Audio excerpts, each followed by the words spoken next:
Hello, ನಮಸ್ಕಾರ. ನಿಮ್ಮ P C ನಿಮ್ಮ ಮೊಬೈಲಿಗೆ ಕಂಟ್ರೋಲಿಗೆ ಬೇಕು ಅಂದರೆ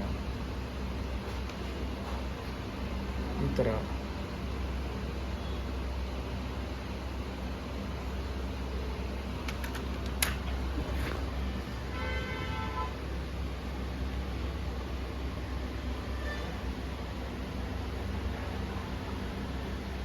ನೋಡ್ಬೋದು. ನೀವು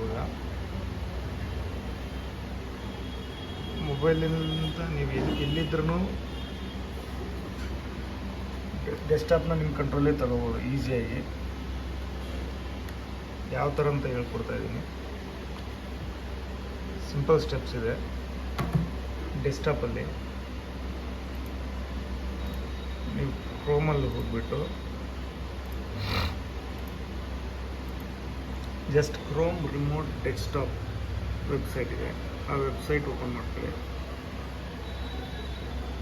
ನಾನೀಗ ರಿಮೋಟ್ ಆ್ಯಕ್ಸಸ್ಗೆ ನನ್ನ ಮೇಲ್ ಐ ಡಿ ಕೊಟ್ಟಿರೋದ್ರಿಂದ ಆ್ಯಡ್ ಆಗಿದೆ. ಅದನ್ನು ಯಾವ ರೀತಿ ಮಾಡೋದಂತ ನಾನು ಇನ್ನೊಂದು ಸಲ ಹೇಳ್ಬಿಡ್ತೀನಿ. ನನಗೆ ಸೈನ್ ಔಟ್ ಮಾಡ್ತಾಯಿದ್ದೀನಿ. ಕ್ರೋಮ್ ರಿಮೋಟ್ ಡೆಸ್ಕ್ಟಾಪ್ ಓಪನ್ ಆದ ತಕ್ಷಣ ಇಲ್ಲಿ ನಿಮ್ಮದು ಮೇಲ್ ಐ ಡಿ, ಪಾಸ್ವರ್ಡ್ ನಿಮ್ಮ ಮೊಬೈಲಲ್ಲಿ ಮತ್ತು ಇಲ್ಲಿ ಕೂಡ ಅದೇ ಮೇಲ್ ಐ ಡಿ ಇರಬೇಕು. ನಾನೀಗ ಲಾಗಿನ್ ಆಗ್ತಾಯಿದ್ದೀನಿ. ಇಲ್ಲಿ ಪಾಸ್ವರ್ಡ್ನೂ ಹಾಕ್ತಾಯಿದ್ದೀನಿ.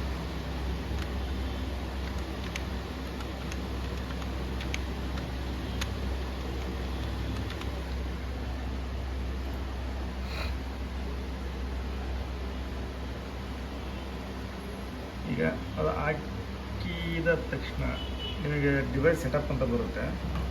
ಆ ಡಿವೈಸ್ನ ನೀವು ಸೆಟಪ್ ಮಾಡ್ಕೊಂಡ್ಬಿಟ್ಟು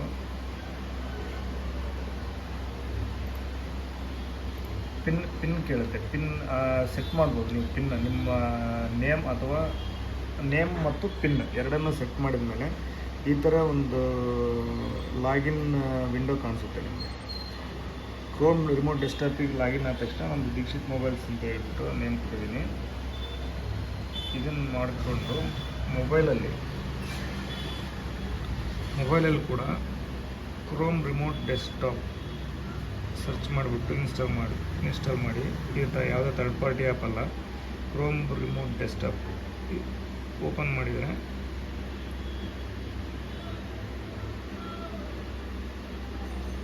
ದೀಕ್ಷಿತ್ ಮೊಬೈಲ್ಸ್ ನಾವೀಗ ಲಾಗಿನ್ ಆಗಿರಬೇಕು. ನಮ್ಮ ಮೇಲ್ ಐ ಡಿ ಸೇಮ್ ಇರಬೇಕು ಮೊಬೈಲಲ್ಲಿ ಮತ್ತು ಸಿಸ್ಟಮಲ್ಲಿ. ಇದ್ರ ಮೇಲೆ ನಾವು ಒಂದು ಸಲ ಕ್ಲಿಕ್ ಮಾಡಿದರೆ Deekshith mobiles connecting desktop pin set ಮಾಡಿರ್ತೀವಿ. ಆ ಪಿನ್ನನ್ನು ಇಲ್ಲಿ ಎಂಟರ್ ಮಾಡಿದ ತಕ್ಷಣ ನಮ್ಮ ಕಂಟ್ರೋಲಿಗೆ ಬರುತ್ತೆ.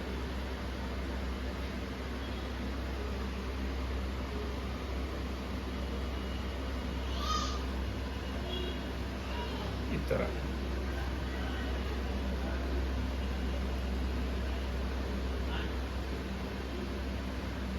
ಕ್ಲೋಸ್ ಆಯಿತು.